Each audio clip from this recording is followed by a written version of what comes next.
Viral video কাণ্ডে বিতর্ক। Lalbazar cyber ক্রাইমে অভিযোগ জানিয়েছেন দিলীপ ঘোষ। তার মন্তব্য, তাকে কালিমালিপ্ত ও বদনাম করার চেষ্টা চলছে। এর আগেও দল ছাড়ছেন বলে রটানো হয়েছিল, কিন্তু ষড়যন্ত্রকারীরা সফল না হওয়ায় নোংরা ভিডিও ছড়িয়ে দিয়েছে।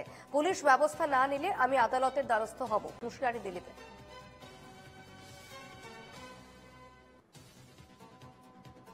গতকাল 25 জুলাই সকাল থেকে বিভিন্ন সোশ্যাল মিডিয়াতে, ইউটিউবেতে একটি ভিডিও প্রচার করা হয়েছে খুবই নোংরা ধরনের, যেখানে স্ত্রী পুরুষ চরিত্র দেখা যাচ্ছে। তাদের মধ্যে যে পুরুষ চরিত্র, তার সঙ্গে আমার নাম যুক্ত করার চেষ্টা করছে।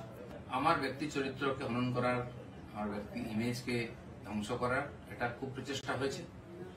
একটি ষড়যন্ত্র চলছে অনেকদিন, সেই চক্র থেকে এটা করা হয়েছে।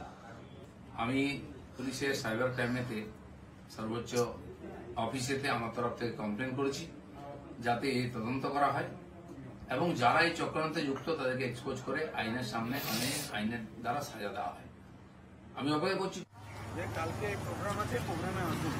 তার আগে পর্যন্ত কোনো মেসেজ নেই, কোনো কিছু। মুক্তা পাত্রা আমি যে পোস্ট করেছি সেটার কপি করে নিজের